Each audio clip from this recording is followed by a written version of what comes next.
Jeremiah Smith, freshman receiver, made the big play to secure the win. One-on-one coverage, and buddy, he barbecued chicken some fella same way he would any college player stuck in one-on-one hell against him. And yes, I mean any college player, even the Heisman Trophy winner. Like, this dude, Jeremiah Smith's on another level. He could be a number one receiver. Do you hear people talking about this? You can probably see it with your own eyes. But there's like legitimate football people who are like, he could be a number one receiver in the NFL right now. Like right now.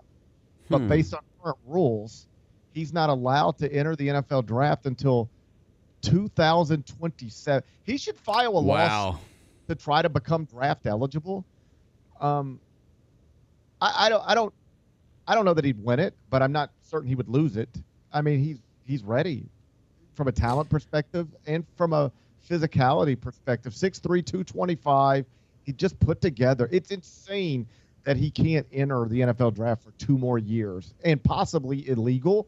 Again, like, he should test the legality of that between the NFL and the NFL Players Association. Like I said, I don't know that he'd win, but I don't know that he'd lose either. When they needed a big play, there he was making a big play. Yeah, I think I agree with you on that. Like,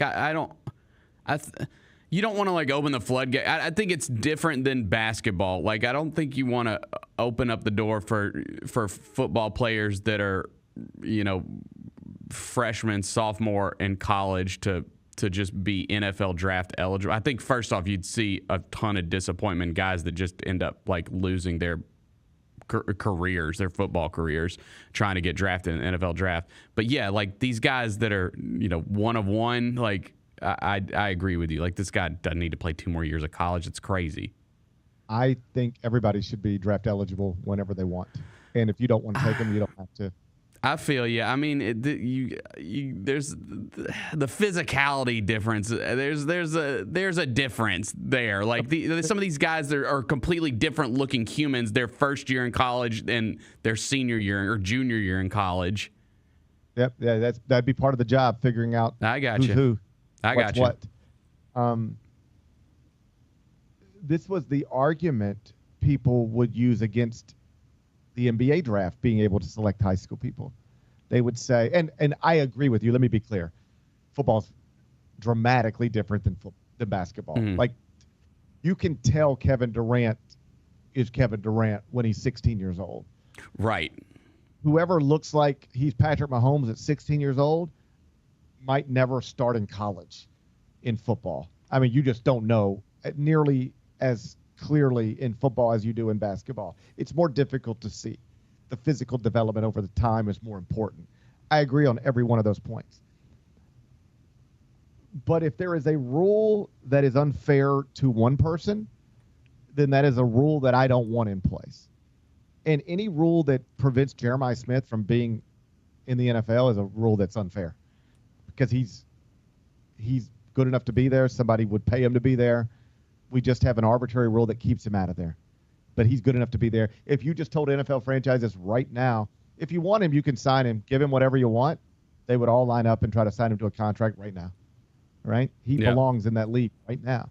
But there's just this arbitrary rule that prevents him. It has been tested before. He should be the guy who tested again. My point about the NBA draft, for years, people would say things like, well, the reason you can't let high school players be draft eligible is because, and then they would hold up whoever the biggest disaster was among high school players who entered the draft. Sebastian Telfair or whoever. There was one guy that got drafted by the Dallas Mavericks in the first round. I don't remember his name right now, but had mental health problems, and they would just hold him up as like, the Mavericks spent a first-round pick on this guy, and now look at him. He's unstable, and that's why you don't draft high school players. I did a project one time. I actually based it on the Grizzlies just because of the Memphis connection. Mm-hmm. And I did a project where in a period of time where high school players were entering the NBA draft, so I guess it starts with Kevin Garnett in 1995, and it goes all the way through the draft class just before Greg Oden and Kevin Durant. Because that's the reason Oden and Durant went to college, is they were the first class that was prohibited from going straight to the NBA draft. Mm-hmm. Otherwise, both of them probably would have. So that's so we had this window there. It was roughly a decade, a window where If you were a high school player and you wanted to enter the NBA draft, you could enter it if you wanted to. Kevin Garnett did it. Kobe Bryant did it. LeBron James did it. Amari Stoudemire, in the studio with us yesterday, he did it. A bunch of players did. Some of them successfully, some of them not so successfully. And when people were trying to argue against it, they would always hold up the not so successful ones without recognizing that quite literally the safest thing you could do as an NBA franchise in that period of time was select the best high school player available.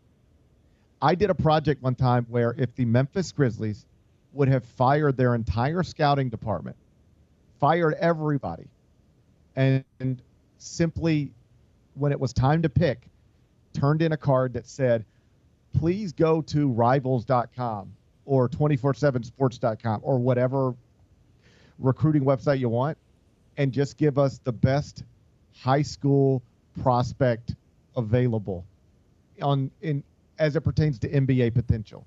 So, like, don't give me Tyler Hansborough or whatever the equivalent is that, but look at the high school class, find me the best NBA prospect who is still available, give me that guy. That's who I want. And if the Grizzlies or any other franchise would have simply done that in that period of time, they would have had the best roster in the NBA, not even close. I cannot overstate this. The safest thing you could do is take the best high school player available. The safest thing. It would not be true in the NFL or nearly as true, I agree. But I don't like the false narratives that get held up as reasons to not do this. Well, it'll just be a lot of young people making bad decisions. Okay, we have a country filled, the world filled of young people making bad decisions. There are people who drop out of college every day or skip college every day for reasons that you would not think are sensible. Every day. Well, I'm moving to LA to try to be an actor. Oh, I'm going to start a band. Oh, I just don't feel like it. I'm going to be a streamer. I'm going to whatever. I'd rather just bartend. Young people in this world are making questionable decisions all the time. Mm-hmm. I don't know why we care so much about football players. Well, they'll make bad decisions. Okay, I got 3 sons of my own. I'm going to focus on my 3 sons. I'm going to let Bennett focus on his 2. I'm going to let everybody else deal with theirs. I'm not out there trying to save football players from the bad decisions. They're adults. Adults make interesting decisions all the time. If some football players make bad decisions by entering the NFL draft, well, sometimes you got to learn lessons the hard way, but I don't consider that my problem. I think there aren't many football players who could enter the draft out of high school. There aren't many who could do it after 1 year of college. Maybe there aren't many who could do it after 2, but there are some. And they should not be prohibited from doing it. Jeremiah Smith provided a reminder last night why he should not be prevented from doing it. The Gary Parrish Show, live weekdays at 10 a.m.